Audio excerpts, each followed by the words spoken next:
Good afternoon, brilliant people. This is Charbert Bergazi, and welcome to Charbert Talks. In this particular video, I just want to talk to you about your skill. Kasi common na ito ngayon kung makikita natin, napakarami na pong magagaling na mga Filipino teachers ang naglilipara na po. Okay?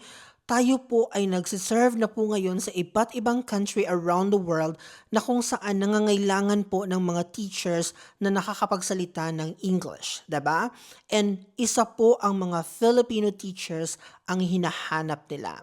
Kaya I have to really say, kung ikaw yung teacher na talagang magaling when we talk about communication, especially in English language, I have to say dapat mag-isip-isip ka na. It is your time to rethink about your future. Kasi ang ganda-ganda ng skill mo eh. Hinahanap siya sa ibang country. You can get more if you're going to serve in another country than in the Philippines. I'm not saying na iwanan natin ang Philippines. Lahat tayo, iwanan natin ang Philippines. Hayaan nating malubog ang Philippines. Lalo na ngayon, if nakita nyo yung balita na lumulubog talaga ang level ng kaalaman at saka development ng mga kabataang Pinoy. Nakakalungkot ito na balita. That means to say, hindi na ganun ka-effective ang mga strategy na ina-apply in the Philippines. Or baka naman, naubos na talaga ang magagaling na teachers in the Philippines. Kasi imagine mo, ang dami po talagang mga Filipino teachers ngayon in another country. Taiwan alone, kapag nagkaroon kami ng gathering dito, naku, napakarami pong mga Filipino teachers. At saka, napakagagaling po ng mga Filipino teachers. Hindi ko lang alam sa ibang country ha, pero in Taiwan, ino-observe ko yung mga kapwa ko Pinoy dito. Kapag nagkakaroon kami ng mga meeting, for example, ang gagaling po nila.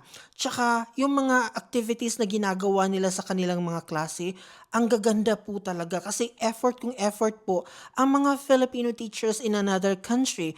Kasi nakikita nila na well compensated sila at saka yung mga benefits that they can get from the government is maganda. Kaya in return, yung mga kapwa natin mga Filipino teachers, ginagawa din nila yung pinaka-the best talaga nila to serve the people. Kasi ganun dapat eh. Kung nagagawa lamang natin ito sa Philippines, kung yung government natin nag-iisip lang talaga sila ng tama for the teachers, naku, sino po ang lilipad? Kung bibigyan po natin ng enough na support ang mga teachers in the Philippines, I don't think so na may mag-a-abroad pa. Kasi mahirap din naman po ang buhay dito being away from your family. Pero tinitiis ito ng mga Filipino teachers for the sake na magkaroon sila ng magandang buhay back in the country. Kaya kung ikaw ay magaling talaga, meron kang capability to talk English, especially nung kabataan mo, pinaaral ka ng parents mo sa isang private school, tapos yung conversation ninyo sa inyong bahay, para talaga kayong mga Americans, parang ganon, naku, gamitin mo po yan in another country. Kasi napakalaking opportunity talaga ang pwede mong puntahan. Because I'm sure kung ganun ang quality ng speaking skill mo, mag-qualify ka talaga sa mga demonstrations, sa mga interviews, so you can really get a good job. For example, in Taiwan. Because I have to say, hindi ito sa pagmamayabang. Dito sa Taiwan kasi medyo may standard din sila when it comes to speaking English. Yung accent mo, yung pag-pronounce mo ng mga words and so on, dapat talaga medyo may connection talaga siya sa sound ng mga American people. So that's our challenge din kung pinili po natin ang bansang Taiwan kasi medyo standard din po sila. Kaya kung nangangarap kayo na dito kayo magtrabaho in the future, galingan nyo talaga. Dapat ipakita ninyo na meron talaga kayong magandang communication skill. Okay? Pero doon sa mga talagang magaling na, kasi alam naman natin na even Department of Education tayo nagtatrabaho, we can find somebody na magaling talagang magsalita. Hindi lamang ito sa mga English na teachers in the Philippines. Kasi nung nagtuturo pa lang ako sa Philippines, meron akong na-observe na mga science teacher, mga math teacher, for example, na magagaling silang magsalita ng English. Kaya kung sino ka man, kung saan ka man sa Philippines ngayon, and then alam mo sa sarili mo na meron ka talagang capability to talk English, magaling yung pronunciation mo, yung sound mo, yung alam mo yung hindi pilit, na every time nagto-talk ka parang natural lang tas ang gandang pakinggan kasi may mga talent tayong ganito in the Philippines. Nako, pag-isipan niyo pong mabuti. Meron pa po kayong panahon para gamitin po yan in another country. Especially ngayon na nagbubukas po ang napakaraming pintuan para sa mga Filipino. Kung noon, limitado lamang ang ating opportunity sa mga neighboring countries, ngayon po ay binuksan na po nila ang kanilang pintuan para sa mga Filipino teachers kasi nakita po nila ang potential natin. Alam po nila kung papaano po kumilos ang mga Filipino teachers kasi hindi lamang tayo magaling magsalita.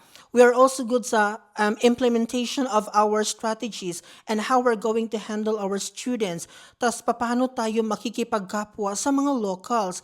Yun po kasi ang natural na culture ng mga Filipino people. Kaya marami pong mga bansa dito na malapit sa atin ang nagustuhan po yung ganong pamamaraan or kultura ng mga Filipino. Kaya ang dami po ngayong mga opportunity ang nagbubukas para sa mga Filipino teachers. Okay? Kaya humayo po kayo. It's time for you to fly and think about your future.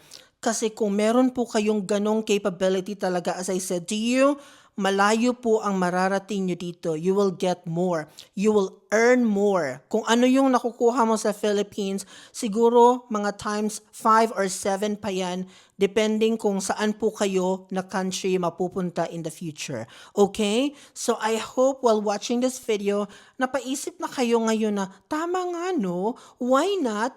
Kasi ngayon kaya ko pa. Lagi ko kasing sinasabi dito na yung pag-a-abroad talaga, mahirap po siya na desisyon. Lalo na po kung may edad na po kayo.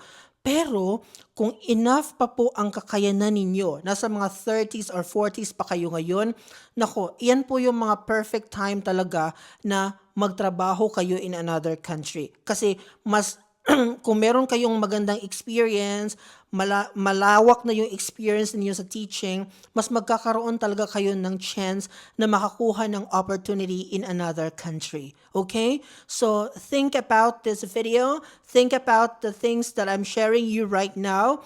Kasi baka ito na yung sign mo na makapag-desisyon ka na this year na kung saan bibitiwan mo sandali yung position mo in the Philippines.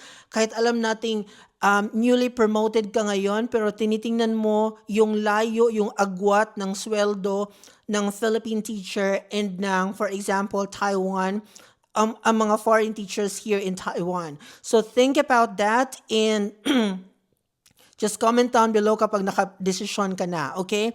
Because I have to say, mahirap ang buhay dito kung sa mahirap lang. Pero when we talk about the benefits that we can get and the improvement, the development that we can get as well in another country, I have to say, pipiliin ko pa rin lumaban sa ibang bansa kasi maganda yung laban dito eh. 'Di ba? Maging practical na tayo ngayon kaysa naman titiisin natin yung hirap in the Philippines na araw-araw tayong humaharap sa ganito. Hindi natatapos yung ating mga loan, yung mga problema natin sa utang, hindi natatapos left and right. 'Di ba? Hindi tayo nakakawala. Now, it's time for you to make a change sa buhay na meron ka po in another country. So I hope that while watching this video, nagkaroon po kayo ng ideya na maybe this year, ipaglalaban mo na talaga, ifa-fight mo na ang opportunity. I'm not saying it's only in Taiwan, kasi napakalawak po ng mundo. Ang dami-dami po makikita sa internet ngayon that they're looking for English teacher na magsaserve sa kanilang country. So maybe try to discover more and compare kung saan po talagang bansa ang pinakagusto nyong puntahan this year, okay? But I really encourage everybody to use your skill in communication properly because you can get more in another country. Ibang level po ang bayad nyo dito sa ibang bansa. Bye-bye for now. See you again tomorrow for another beautiful conversation.